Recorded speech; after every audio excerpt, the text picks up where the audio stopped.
I'm a Christian, you're a Hindu, and you centered your campaign on truth. So a question a lot of the caucus goers have is, what truth?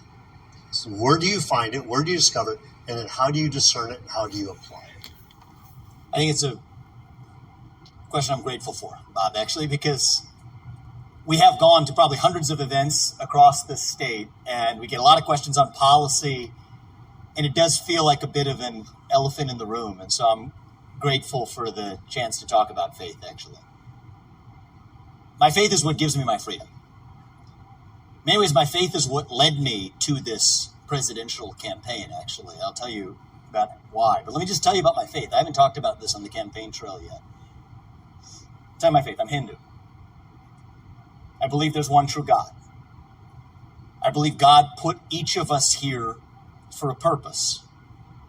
My faith teaches me that we have a duty, a moral duty, to realize that purpose, that we're God's instruments.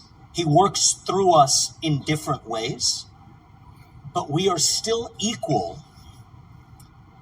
because God resides in each of us. That's the core of my faith. I grew up in a pretty traditional household. You'd certainly call, I think, a traditional household. My parents taught me family is the foundation. Respect your parents. Marriage is sacred. Abstinence before marriage is the way to go. Adultery is wrong. Marriage is between a man and a woman. Divorce is not just some preference you opt for. That when you get married, get married before God, and you make an oath to God and you make an oath to your family, that the good things in life involve a sacrifice, that there's more to life than the aimless passage of time. We're here for a purpose, and we pursue that purpose.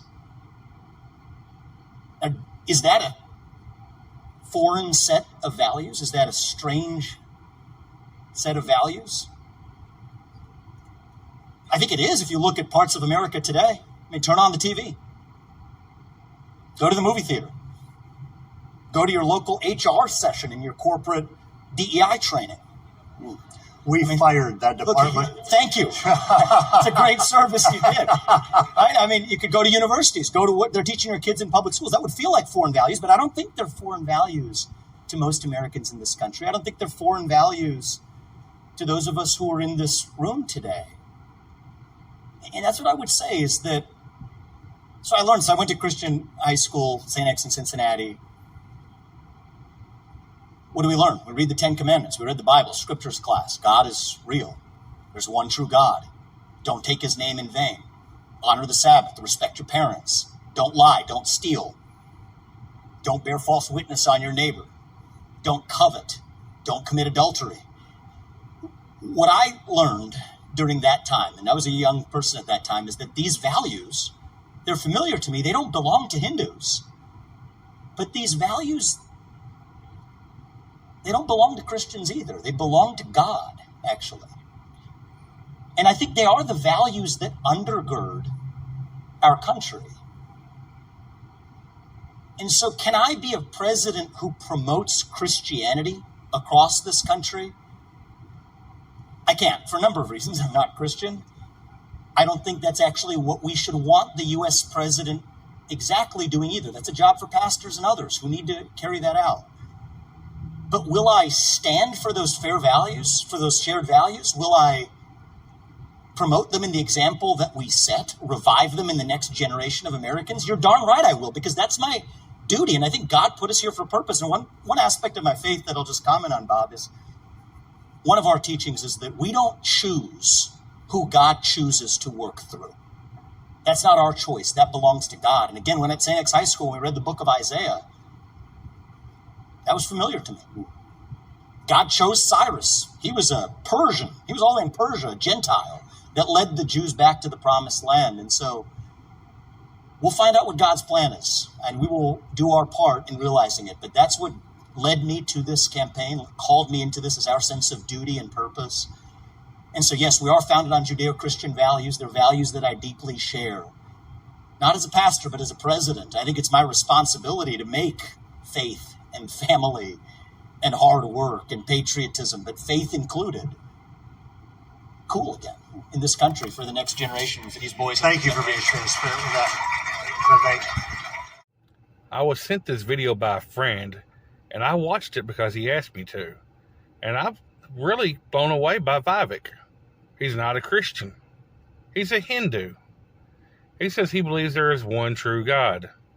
But the Hindu religion says there are 33 core gods, and there are estimates that there are as many as 33 million gods in the Hindu religion. So if he's a Hindu, how can he only believe in one?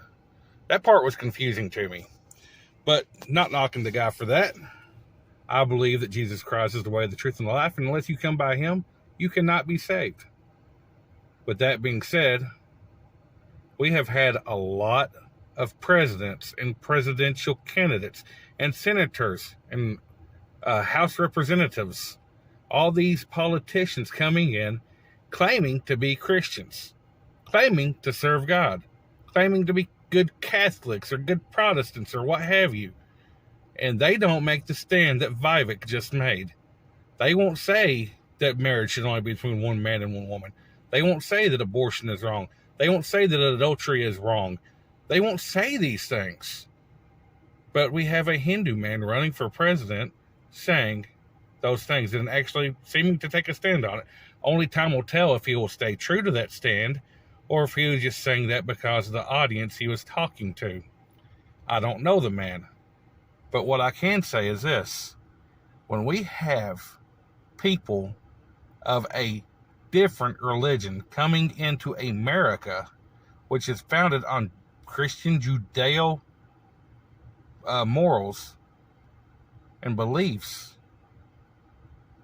when we got somebody from a different religion doing better than our own candidates are, that claim they are practicing Christianity, we're in trouble. Christians, it's time to get on your knees and start praying hard for this country.